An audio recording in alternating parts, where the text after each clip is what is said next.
ସରକାରଙ୍କର ଯୋଜନାକୁ ଲୋକଙ୍କ ପାଖରେ ପହଞ୍ଚାଇବା ପାଇଁ ଲୋକ ମୋତେ ଦାୟିତ୍ୱ ଦେଇଛନ୍ତି। ମୁଁ ଯଦି ସେଥିରେ ବ୍ୟତିକ୍ରମ କରିବି ତାହେଲେ ମୁଁ ଦଣ୍ଡ ପାଇବା ପାଇଁ ଯୋଗ୍ୟ। ଯେଉଁ କାମ ଗୁଡ଼ାକ ହଉନି ସେଇଗୁଡ଼ାକ କହିଲୁ, କାହିଁକି ନା ଲୋକ ଆମ ପାଖକୁ ଆସିକି ପଚାରୁଛନ୍ତି ଯେ ଏ କାମ ହଉନି ବୋଲି। ତ ଏଥିରେ କୋଉଠି ଆମର ଭୁଲ ରହିଲା? ଆଉ ସରକାର ଦଉଛନ୍ତି, ଆମେ ଲୁଚେଇ ଦଉଛୁ? ଭତ୍ତା ଗୁଡ଼ା ଦଉଛନ୍ତି ଆମେ ଲୋକଙ୍କୁ। ଷ୍ଟ୍ରିଟ୍ ଲାଇଟ୍ ଗୁଡ଼ାକ ଆଣିକି ଆମେ ଘରେ ଗଲ, ଏ ଯେଉଁ ପଇଟା ମାରି ଯେଉଁ ନାରା ଦେଲ, ଏଇଟା କେତେ ଦୂର ଯୁକ୍ତିଯୁକ୍ତ? ସାଧାରଣ ଲୋକ ତାକୁ ବିଚାର କରିବେ। ଏମାନଙ୍କର ଗୋଟେ ଉଦ୍ଦେଶ୍ୟ କେମିତି ସେ SIR ଭଣ୍ଡୁର କରିବୁ, ସେଇ ଉଦ୍ଦେଶ୍ୟରେ ସେମାନେ ଆସି ଏ ଯେଉଁ ଅଫିସ ଭିତରେ ହୋହାଲ୍ଲା କରି ଯେଉଁ SIR କାମଟାକୁ ହାମ୍ପର ହେବ, କେମିତି ନ ହେଇପାରିବ, ଲୋକ ଭୋଟ ଦେଇପାରିବେନି, ସେଥିରୁ ବଞ୍ଚିତ କରିବା ପାଇଁ ଇଏ ଗୋଟେ ନାଟକ ତାଙ୍କର। ଆମେ ସରକାରଙ୍କର ଯାହା ଯାହା ପ୍ରୋଗ୍ରାମ ରହୁଛି ଆମେ ସୁଚାରୁ ରୂପେ ସଚେତନତାର ସହ କରୁଛୁ। କାଲି ଯେଉଁ କାର୍ଯ୍ୟକ୍ରମ ଚାଲିଥିଲା ବିକାଶର ଧାରା ଓଡ଼ିଶା ସାରା, ଆମେ ମଧ୍ୟ 3 ଜାଗାରେ, ଖାଲି ଟାଉନ ହଲ୍ ନୁହେଁ, ହାଟ ବଜାରରେ ଏବଂ 9 ନମ୍ବର ୱାର୍ଡରେ 3 ଜାଗାରେ এই କାର୍ଯ୍ୟକ୍ରମ ଚାଲିଥିଲା ଏବଂ ଆମେ ସେଠି ଉପସ୍ଥିତ ଥିଲୁ। ଗୋଟିଏ କଥା ହଉଛି, ଯୋଉ କହିଲେ ସରକାରଙ୍କର ଯୋଜନା, ସବୁ ଯୋଜନା ନେଇକି ଲୋକଙ୍କ ପାଖରେ ପହଞ୍ଚଉଛୁ। କୋଉଠି କେହି କୌଣସି ଲୋକ କହିବେନି ଯେ କୋଉଠି ବାଛି ବିଚାର କରାଯାଉଛି ବିଜେଡିର, ସେ କଂଗ୍ରେସର, ସେ ବିଜେପିର। ସମସ୍ତଙ୍କୁ ନେଇକିରି ମାନ୍ୟବର ସାଂସଦ ନାରା ଦେଇଛନ୍ତି ବିକାଶର ଦଳ ନାହିଁ। ବିଧାୟକ ମଧ୍ୟ ସେଇ କଥାକୁ ଆଖି ତାକୁ ସମର୍ଥନ କରି ଆମେ ଗୋଟିଏ ରାସ୍ତାରେ ଚାଲିଛୁ, ବିକାଶର ରାସ୍ତାରେ ଚାଲିଛୁ। ଏ ଯୋଉମାନେ କହୁଛନ୍ତି, ଗୋଟିଏ କଥା ଆପଣ ମାନେ ଜାଣିଥିବେ, ସବୁ ଟିଭିରେ, ପେପରରେ, ସବୁଥିରେ ବାହାରିଥିଲା। ଜଟଣୀ ସାଧାରଣ ଲୋକ ବହୁତ ଖୁସି ହେଇଥିଲେ। ଆମ କାଉନସିଲ ଗୋଟେ ନିଷ୍ପତ୍ତି କରିଥିଲା, ଯେହେତୁ ଆମ ଜଟଣୀ ଗୋଟେ ଏଜୁକେସନର ହବ୍ ଏବଂ ଲୋକଙ୍କର ଲୋକ ସଂଖ୍ୟା ବଢୁଛି, ତାକୁ ଆଖି ଆଗରେ ରଖିକି ଆମେ ଯୋଉ ଷଣ୍ଢପୁର ଡାକ୍ତରଖାନା ତାକୁ ସବ୍ ଡିଭିଜନାଲ ହସ୍ପିଟାଲ କରିବା ପାଇଁ ଦାବି ଦେଇଥିଲୁ ଏବଂ ସରକାର, ପୂର୍ବ ସରକାର କରିଥିଲେ ଏବଂ ଏ ସରକାର ମଧ୍ୟ ତାକୁ ତ୍ୱରାନ୍ୱିତ କରିଥିଲେ। ଏବଂ କଲେକ୍ଟର ନିଜେ, ସମସ୍ତ ତାଙ୍କର ବିଭାଗୀୟ ଅଧିକାରୀ ମାନେ, ଆମର ତହସିଲଦାର, ଏକ୍ଜିକ୍ୟୁଟିଭ ଅଫିସର, BDO, ମୁଁ ଥିଲି, ସମସ୍ତେ ରହି ଆମର ସେଞ୍ଚୁରିଆନ କଲେଜ ପାଖରେ ଗୋଟେ 7 ଏକର ଜାଗା, ସେଟା ଓଡ଼ିଶା ସରକାର ଆମର ମ୍ୟୁନିସିପାଲିଟି ସେ ହ୍ୟାଣ୍ଡ ଓଭର କରେଇଥିଲେ। ସେ ଜାଗାରେ କରିବା ପାଇଁ ଆମେ ନିଷ୍ପତ୍ତି କଲୁ ଯେ ସେ ଯୋଉ ହସ୍ପିଟାଲଟି ସେଠି ମାନେ ଛୋଟିଆ ହେଇଯାଉଛି, ଆମର ବଡ଼ ଆକାରରେ ସେଠି କରିବା ପାଇଁ। ଏବଂ ଧନ୍ୟବାଦ ଦେବି ଅପରାଜିତା ମ୍ୟାଡାମକୁ, ସେ ମଧ୍ୟ ସମର୍ଥନ କରିଥିଲେ, ବିଧାୟକ ମଧ୍ୟ ସମର୍ଥନ କରିଥିଲେ ଏବଂ ସରଜମିନ ତଦନ୍ତ ହେଇକି ରିପୋର୍ଟ ଗଲା। କିନ୍ତୁ ତାକୁ ଏବେ ଆପଣ ତହସିଲଦାରଙ୍କଠୁ କିମ୍ବା କଲେକ୍ଟରଙ୍କୁ ଯାଇ ପଚାରିବେ, ସେ ଯୋଉ ଜାଗାଟିକି ପାଖରେ ଥିବା ସେଞ୍ଚୁରିଆନ କଲେଜକୁ ଦିଆହଉଛି ସେଇ ଗୋଟେ ପ୍ରାଇଭେଟ ହସ୍ପିଟାଲ କରିବା ପାଇଁ। ଏ କେତେ ଦୂର ଯୁକ୍ତିଯୁକ୍ତ, କେତେ ଦୂର ସାଧାରଣ ଲୋକଙ୍କ କାମରେ ସେ ପ୍ରାଇଭେଟ ହସ୍ପିଟାଲ ଆସିବ? ଯଦି ଆମର ବି ପ୍ରାଇଭେଟ ହସ୍ପିଟାଲକୁ ବିରୋଧ କରୁନୁ, ଆମେ ସମର୍ଥନ କରୁଛୁ, ଯେହେତୁ ଜଟଣୀର ସୌନ୍ଦର୍ଯ୍ୟ ବଢିବ ଏବଂ ଲୋକ ସଂଖ୍ୟା ବଢିବ, ଗୋଟେ ନାଁ ହବ, ଲୋକ ବି ରୋଗୀ ଆସିବେ, ସବୁ ଭଲ। ତା ଆଗରେ ଆପଣ ଦେଖିଥିବେ ସେଞ୍ଚୁରିଆନ ଆଗରେ 100 ଏକର ଜାଗା ପଡିଛି, ତାକୁ ଦଉନାହାନ୍ତି। ତାକୁ ସେ ପ୍ରାଇଭେଟ ହସ୍ପିଟାଲ ଯେହେତୁ, ତାକୁ ସେଠିକି ଦେଇ ଦିଅନ୍ତୁ। ଆମର ଯୋଉ 7 ଏକର ଜାଗା ଚିହ୍ନଟ ହେଇଥିଲା ସେଇଟାକୁ ଆମ CSC କି ହ୍ୟାଣ୍ଡ ଓଭର କରାଯାଉ, କିନ୍ତୁ ସିଏ ତାକୁ ଇଡକୋ ମାଧ୍ୟମରେ ତାକୁ ଦେବା ପାଇଁ ବସିଛନ୍ତି। ଏଇଟାକୁ ଯଦି ଆମେ ବିରୋଧ କରିବା, ଏଇଟାକୁ ଯଦି ଆମେ କହିବା, ପ୍ରତିବାଦ କରିବା, ଯେହେତୁ ଜଟଣୀର ଚେୟାରମ୍ୟାନ ଦାୟିତ୍ୱରେ ଅଛୁ, ଏକୁ ଜଣେଇବା ମୋର କର୍ତ୍ତବ୍ୟ। ଯଦି ଏ କର୍ତ୍ତବ୍ୟ କରିକି ମୁଁ ଭୁଲ କରିଛି, ତାହେଲେ ଏ ଭୁଲ ମୁଁ 1,00,000 ଥର କରିବି। ଖାଲି ସେତିକି ନୁହେଁ, ଆପଣ ଜାଣିଥିବେ, ସବୁ ସାଧାରଣ ଲୋକ ଜାଣିଛନ୍ତି ଯୋଉ ଭତ୍ତା ଦିଆହଉଛି ମ୍ୟୁନିସିପାଲିଟିରୁ 3 ମାସ ହେଲାଣି, ଯୋଉ ବ୍ୟାଙ୍କକୁ ଯୋଉ ଯାଉଛି ଭତ୍ତା ସେ ପାଉନାହାନ୍ତି। ସେମାନେ ସବୁ ବୁଢା ବୁଢୀ ମାନେ ଦୌଡୁଛନ୍ତି ମ୍ୟୁନିସିପାଲିଟି, ଯେ ମ୍ୟୁନିସିପାଲିଟି ଆମ ପଇସା ଛାଡୁନି। କିନ୍ତୁ ବାସ୍ତବରେ ସେଟା ଜିଲ୍ଲାପାଳଙ୍କ ଅଫିସରୁ, ଯୋଉ DSW ଅଫିସରୁ ସେ ପଇସା ତାଙ୍କ ଆକାଉଣ୍ଟକୁ ଛଡା ହଉଛି। ସେମାନେ ତ ଜାଣନ୍ତିନି, ସେ ଜାଣୁଛନ୍ତି ମ୍ୟୁନିସିପାଲିଟି ଦଉଛି ବୋଲି, ସେମାନେ ଦୌଡୁଛନ୍ତି। ଆମେ ଏଇଟା କହିନୁ, କିନ୍ତୁ କହିଲେ ଯଦି କହୁଛୁ, ତାହେଲେ ଇଏ କହୁଛନ୍ତି ସରକାରଙ୍କର ପ୍ରଚାର କରୁଛନ୍ତି। କଣ ଏଥିରେ ଭୁଲ ରହିଲା? କୋଉଠି କେତେ ଯୋଉ ଷ୍ଟ୍ରିଟ୍ ଲାଇଟ୍ କଥା କହୁଛନ୍ତି, ଷ୍ଟ୍ରିଟ୍ ଲାଇଟ୍ ଓଡ଼ିଶା ସରକାର ଗୋଟେ ଏଜେନ୍ସି କି ଦେଇଛନ୍ତି, ନିଭ୍ ଏନର୍ଜି, ସେ ଅଲ ଓଡ଼ିଶା ଲଗଉଛି। ତ ସେମାନେ ଦଉନାହାନ୍ତି। ମୁଁ ସେଇଟା ଏଇନା କହିବେ ଇଏ ବିରୋଧ କଲେ ସରକାରଙ୍କୁ, ସେ କଣ ଉଦ୍ଦେଶ୍ୟ ରଖିଛନ୍ତି? ଏଠି ଆଜିକା ଡେଟ୍ରେ ବନ୍ଦ ଅଛି, ସେମାନେ ଷ୍ଟ୍ରାଇକ୍ ହେଇକି ଯାଇଥିଲେ। ମୁଁ ତାଙ୍କୁ ବୁଝାସୁଝା କରିଛି, ତାଙ୍କ ଦରମା ଦଉନାହାନ୍ତି, କି ତାଙ୍କ ଯୋଉ ଗାଡିକି ଯୋଉ ପେଟ୍ରୋଲ ପାଇଁ ଫ୍ୟୁଏଲ ପଇସା ଦଉଥିଲେ ତାକୁ ଦେଇନାହାନ୍ତି। ମୁଁ ତାଙ୍କୁ ବୁଝାସୁଝା କରିଛି, ମୁଁ 5 ଦିନ ଭିତରେ ମୁଁ ବ୍ୟବସ୍ଥା କରୁଛି, ତମେ କାମକୁ ଯା। ଆ ଦ୍ୱାରା ଲାଇଟ୍ ଦଉନାହାନ୍ତି। ଆପଣ ଦେଖିବେ ଖୋର୍ଦ୍ଧାରେ, ଯେହେତୁ ଡିଷ୍ଟ୍ରିକ୍ଟ ହେଡକ୍ୱାର୍ଟର, ସବୁ ଗଳି କନ୍ଦି ବରୁଣେଇ ସେ ସାଇଡରେ ଷ୍ଟ୍ରିଟ୍ ଲାଇଟ୍ ଲାଗିଛି, କିନ୍ତୁ ଆମର ଏଠି ମୁଖ୍ୟ ରାସ୍ତାରେ ଷ୍ଟ୍ରିଟ୍ ଲାଇଟ୍ ନାହିଁ।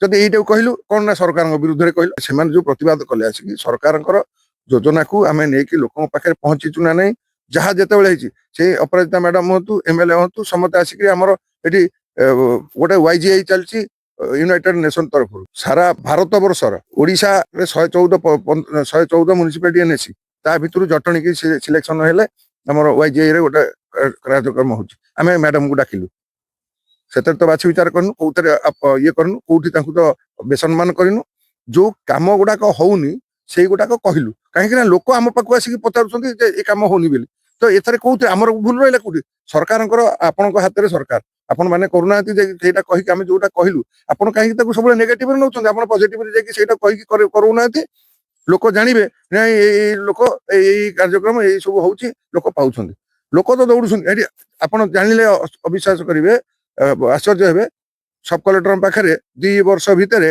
800ରୁ ଉର୍ଦ୍ଧ୍ୱ ଭତ୍ତା ନୂଆ ଭତ୍ତା ଯୋଉ 60 ବର୍ଷ ହେଇଗଲାଣି ପେଣ୍ଡିଂ ହେଇକି ପଡିଛି ସେମାନେ ଦୌଡୁଛନ୍ତି ବାରମ୍ବାର ଦୌଡୁଛନ୍ତି ଅଫିସକି ଯେ ଆମ ଭତ୍ତା କାହିଁ ହଉନି ଆମେ ଆମର ଯାହା ଯେତିକି ଯିଏ ଦଉଛି ଅନଲାଇନରେ ସବୁ ପଞ୍ଜୀକୃତ ହଉଛି ଆମେ ସାଙ୍ଗେ ସାଙ୍ଗେ ସବ୍ କଲେକ୍ଟରଙ୍କ ପାଖକୁ ଛାଡି ଦେଇଛୁ ସେପଟୁ ଆସୁନି ସାଂସନ ଆସୁନି ତ ଆମେ କଣ କରିପାରିବୁ ତ ମୁଁ ସେଇ ଭାଇମାନଙ୍କୁ କହିବାକୁ ଚାହୁଁଛି ଯଦି ତମେ ଜଟଣୀରେ ଚାହୁଁଛ ବିକାଶର ଧାରା ଆହୁରି ତ୍ୱରାନ୍ୱିତ ହଉ ଯେତିକି ହଉଛି ତାଠୁ ଆଉ ତ୍ୱରାନ୍ୱିତ ହଉ ଆମେ ସହଯୋଗ କରିବୁ ତମେ ଏତିକି ଯାଇକି ତମ ସରକାର ଅଛନ୍ତି ତମେ କହୁଛ ଆମ ସରକାର ବୋଲି ତମେ କାହିଁକି ଲାଗିକି କରେଇ ଦିଅ ଏଗୁଡାକ ଲୋକ ମନକୁ ଜାଣିବେ ଯେ ନାଇଁ ଏଇଠି ସରକାର ଆମକୁ ଦେଲେ ବୋଲି ଆଉ ସରକାର ଦଉଛନ୍ତି ଆମେ ଲୁଚେଇ ଦଉଛୁ ଭତ୍ତା ଗୁଡା ଦଉଛନ୍ତି ଆମେ ତାଙ୍କୁ ଦଉନୁ ଲୋକଙ୍କୁ ଷ୍ଟ୍ରିଟ୍ ଲାଇଟ୍ ଗୁଡାକ ଆଣିକି ଆମେ ଘରେ ରଖିଛୁ ଯୋଉ ସଫେଇ କାର୍ଯ୍ୟକ୍ରମ ଯେମିତି ଚାଲିବା କଥା ତାଙ୍କର ଯୋଉଠି ୟୁନିୟନ ହେଇଛି ଆମ ସଫେଇ କର୍ମଚାରୀ ଗୋଟେ ସଂଘ ହେଇଛି ତାଙ୍କର ସେ ସଂଘ ମାଧ୍ୟମରେ ଆମେ ଆମର ଯାହା ଯେତିକି କରିବା କଥା କରୁଛୁ ଲୋକଙ୍କୁ ତାଙ୍କୁ ମଧ୍ୟ ସବୁବେଳେ କହୁଛୁ ଆମକୁ କଣ ଖୁସି ଲାଗୁଛି ମୁଁ ବି ଜଟଣୀରେ ମୁଁ ଆଜି ଚେୟାରମ୍ୟାନ ଅଛି କାଲି ନଥିବି କୋଉଠି କୋଉ ଇଏ ଯୋଉ ମତେ କଣ ଭଲ ଲାଗୁଛି ଏଗୁଡାକ କିନ୍ତୁ ଯେତିକି ତାଙ୍କୁ କହୁଛୁ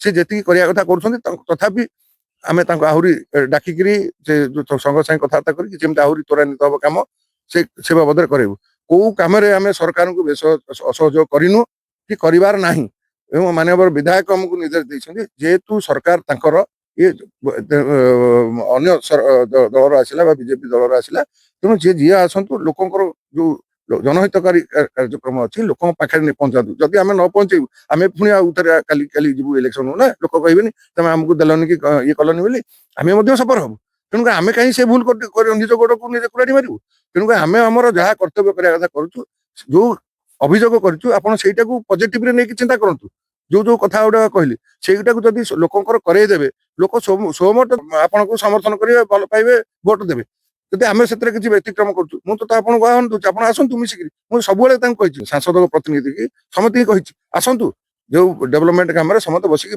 କହିକି କାମ କରିବା ତେଣୁ ସେମାନେ ଆସୁନାହାନ୍ତି ସହଯୋଗ କରୁନାହାନ୍ତି ଏମିତି ଆସିକି ମୁଁ ଶୁଣିଲି ମୋ ଯୋଉ ଚାମ୍ବର କବାଟକୁ ଗୋଇଠା ପୁଇଠା ମାରିଲା ସେ କଣ ମୋ ବାପାର ମୁଁ ଆଜି ଅଛି କାଲି ତମେ ରହିବ ଏଇ ଯୋଉ କଲ ଏଇ ଯୋଉ ଗୋଇଠା ପୁଇଠା ମାରି ଯୋଉ ନାରା ଦେଲ ଏଟା କେତେ ଦୂର ଯୁକ୍ତିଯୁକ୍ତ ସାଧାରଣ ଲୋକ ତାକୁ ବିଚାର କରିବେ ମୁଁ ଯଦି କୋଉଠି ମୁଁ ଆଉ ଥରେ ରିପିଟ କରି କହୁଛି ସରକାରଙ୍କର ଯୋଜନାକୁ ଲୋକଙ୍କ ପାଖରେ ପହଞ୍ଚାଇବା ପାଇଁ ଲୋକ ମତେ ଦାୟିତ୍ୱ ଦେଇଛନ୍ତି ମୁଁ ଯଦି ସେଥିରେ ବ୍ୟତିକ୍ରମ କରିବି ତାହେଲେ ମୁଁ ଦଣ୍ଡ ପାଇବା ପାଇଁ ଯୋଗ୍ୟ ତେଣୁକରି ମୁଁ ଏଇ ଯୋଉ କଥା ଗୁଡିକ ଯୋଉ କହିଲି ଯୋଉ ଭତ୍ତା ହଉ ଷ୍ଟ୍ରିଟ୍ ଲାଇଟ୍ ହଉ ଯୋଉ କାମ ଗୁଡାକ ଭତ୍ତା ଯୋଉ ପଡିଛି ସେଠି ନୂଆ ସାଂସନ ହଉ ରାସନ କାର୍ଡ ହଉ ଆମେ କଣ ମନା କଲୁ ରାସନ କାର୍ଡ ଏପର୍ଯ୍ୟନ୍ତ 2024ର ଏବେ ହଉଛି ଏଣ୍ଟ୍ରି ହଉଛି ତ ଆମେ ତ ତାଙ୍କୁ ଚାହୁଁଛୁ ସବୁବେଳେ ସେ ଯୋଉ ଯୋଗାଣ ଅଧିକାରୀ ଅଛନ୍ତି ତାଙ୍କ ସାଙ୍ଗରେ ସବୁବେଳେ ଆମେ ବାର୍ତ୍ତାଳାପରେ ଅଛୁ ଯେତେ ଶୀଘ୍ର ପାର ଲୋକଙ୍କର କାମ କର ରାସନ କାର୍ଡ ହଉ କର ଆଉ ଯେତିକି ଆମ ପାଖକୁ ଅଭିଯୋଗ ଆସୁଛି ଆମେ ସାଙ୍ଗେ ସାଙ୍ଗେ ସ୍ପଟରେ ପହଞ୍ଚି ତାକୁ ସମାଧାନ କରିବା ପାଇଁ ଚେଷ୍ଟା କରୁଛୁ କାର୍ଯ୍ୟାଳୟରେ ମୋ ଯାହାକୁ ଭଲ ପାଇଲି ମୁଁ ଶିବଙ୍କୁ ଭଲ ପାଉଛି ମୁଁ ଶିବଙ୍କ ଫଟୋ ରଖିବି ମୁଁ କଣ କାହା ଇଏ କରିକି କହିବେ ରାମକୁ ଭଲ ପାଅ ବୋଲି ରାମଙ୍କ ଫଟୋ ରଖିବି ମୋ ଆସ୍ଥାର କଥା ମୁଁ ଯାହାକୁ ଭଲ ପାଇଲି ସେ ତ ନବୀନ ପଟ୍ଟନାୟକ ହୁଅନ୍ତୁ ସେ ବା ବିରୋଧୀ ଦଳ ନେତା କଣ ସେ ସାଧାରଣ ଲୋକ କି ତମେ ଆମ ଭଳିଆ ଲୋକ କି ସେ ତ ବିରୋଧୀ ଦଳ ନେତା ଅସୁବିଧା କୋଉଠି ରହିଲା ସବୁବେଳେ ମୁଖ୍ୟମନ୍ତ୍ରୀ କି ପ୍ରଧାନମନ୍ତ୍ରୀ କି ସବୁବେଳେ ଦେଖିବେ ଆମର ଯେତେ କାର୍ଯ୍ୟକ୍ରମ ହେଇଛି ଯେ ସରକାରୀ ସ୍ତରରେ ବେସରକାରୀ ସ୍ତରରେ ଆମେ ତାଙ୍କୁ ଯେତିକି ଯୋଉଠି ସମ୍ମାନ ଦେବା କଥା ସେତିକି ଦଉଛୁ ଆଉ ତମେ କହିବ ତମେ ଛାତିରିଆ ମାରିକି ବୁଲ ଏଇଟା କଣ ଅସମ୍ଭବ କଥା ମୁଁ ଯାହାକୁ ଭଲ ପାଇଲି ମୁଁ ମୋର ତାକୁ ରଖିଲି ବେଆଇନ ଆଇନ କଥା ସେ କଥା ବୁଝିବେନି ସେ ଆଇନରେ ଯଦି ଆଇନରେ ବେଆଇନ ଆମେ କାମ କରୁଛୁ ଆଇନରେ ଯାଉନାହାନ୍ତି ଏଇ ଯୋଉ କାର୍ଯ୍ୟକ୍ରମ ଏଇ ଯୋଉ କାର୍ଯ୍ୟକଳାପ କରୁଛନ୍ତି କେତେ ଦୂର ଠିକ ଯଦି ମୁଁ ବେଆଇନ କରିଛି ସେ ଆଇନରେ ଯାଆନ୍ତୁ ମତେ ଆଇନରେ ପଢାନ୍ତୁ ଆଇନର ପାଠ ପଢାନ୍ତୁ ଆଇନରେ ଯାଆନ୍ତୁ ଆଇନ ଯଦି ଯାହା କହିବ ମୁଁ ଯଦି ବ୍ୟତିକ୍ରମ କରିଥିବି ମୁଁ ଦଣ୍ଡିତ ହେବି ମୁଁ ତ ଆଇନର ଉର୍ଦ୍ଧ୍ୱରେ ନୁହଁ କି ମୁଁ କିଏ କି ମୁଁ ଏତିକି କହିବି ମୁଁ ଭଲ ପାଉଛି ଯାହାକୁ ମୁଁ ତାକୁ ଛାତିରେ ରଖିଛି ମୋ ହୃଦୟରେ ରଖିଛି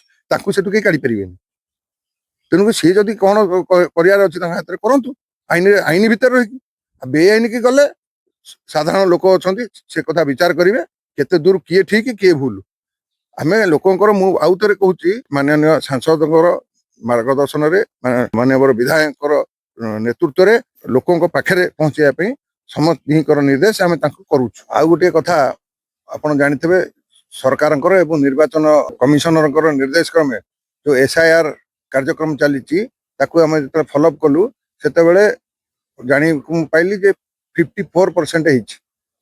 ତାକୁ ଆମେ କେମିତି 100% 100% ହବ ତାକୁ ସ୍ପେଶାଲ ମିଟିଂ ଡାକି ଆମ କାଉନସିଲର ମାନଙ୍କୁ ସବୁ ସେଥିରେ ଲଗେଇ ସାଧାରଣ ଲୋକଙ୍କ ପାଖରେ ପ୍ରଚାର କରେଇ ମାଇକରେ ତାକୁ 100% କରିବା ପାଇଁ ଚେଷ୍ଟା ଚାଲିଛି। ଆମର ଯୋଉ ଟାର୍ଗେଟ ଲକ୍ଷ୍ୟ ସରକାର ରଖିଛନ୍ତି, ଯୋଉ ଦିନ ଧାର୍ଯ୍ୟ କରିଛନ୍ତି ତା ପୂର୍ବରୁ ଏମାନଙ୍କର ଗୋଟେ ଉଦ୍ଦେଶ୍ୟ କେମିତି ସେ SIR କୁ ଭଣ୍ଡୁର କରିବୁ, ସେଇ ଉଦ୍ଦେଶ୍ୟରେ ସେମାନେ ଆସି ଆଜି ଗୋଟେ ଅଫିସ ଭିତରେ ହୋହାଲ୍ଲା କରି ଯୋଉ SIR କାମଟାକୁ ହାମ୍ପର ହବ, କେମିତି ନ ହେଇପାରିବ, ଲୋକ ଭୋଟ ଦେଇପାରିବେନି, ସେଥିରୁ ବଞ୍ଚିତ କରିବା ପାଇଁ ଇଏ ଗୋଟେ ନାଟକ ତାଙ୍କର ଇଏ ଯୋଉ ଯୋଜନା ଗୋଟେ ଯୋଜନା। ତେଣୁ ଆମେ ଯଦି ଲୋକଙ୍କର କାମ ନ କରୁଥାନ୍ତୁ, ADM କୁ ପଚାରନ୍ତୁ କେତେ ପରସେଣ୍ଟ ହେଇଥିଲା, ଆଜି କେତେ ପରସେଣ୍ଟରେ ପହଞ୍ଚିଛି ଏବଂ କାହା ଯୋଗୁ ପହଞ୍ଚିଲା ସେ କହିବେ। ସବୁ କାଉନସିଲର ମାନେ ଦଳ ମତ ନିର୍ବିଶେଷରେ ଯଦି ସେ କହୁଛନ୍ତି ଯୋଉ ଆମେ ଦଳୀୟ ମନୋବୃତ୍ତି ରଖି କାମ କରୁଛୁ ବୋଲି, ଆଜି 9 ନମ୍ବର ୱାର୍ଡରେ ପାଖାପାଖି 25 ଲକ୍ଷ 30 ଲକ୍ଷ ଟଙ୍କାର ଶୁଭ ଦେଇକି ଆସିଛି। ଗୋଟିଏ ୱାର୍ଡ ହଉଛି, ସେ ହଉଛି 9 ନମ୍ବର ୱାର୍ଡ, ସେ ହଉଛି ବିଜେପି ସମର୍ଥିତ କାଉନସିଲର। ତାଙ୍କୁ ପଚାରନ୍ତୁ, ତାଙ୍କ ମତାମତ ନିଅନ୍ତୁ, ଡେଭଲପମେଣ୍ଟ ହଉଛି ନା ନାହିଁ ସିଏ କହିବେ। ଯେହେତୁ ସେ ବିଜେପି ଦଳର, ସିଏ ତ ଆମ ସପକ୍ଷରେ କହିବେନି। ଆପଣ ତାଙ୍କ ମତାମତ ନିଅନ୍ତୁ, କେତେ କାମ ହେଇଛି ଆଉ କେତେ କାମ ଆଜି ଶୁଭ ଦେଇଛୁ ଆଉ କେତେ କାମ ଆଗକୁ ଲକ୍ଷ୍ୟ ରଖିଛୁ, ସିଏ ତାର ଉତ୍ତର ଦେଇପାରିବେ ଜଟଣୀ ମ୍ୟୁନିସିପାଲିଟି ଭିତରେ କାମ ହଉଛି କି ହଉନି।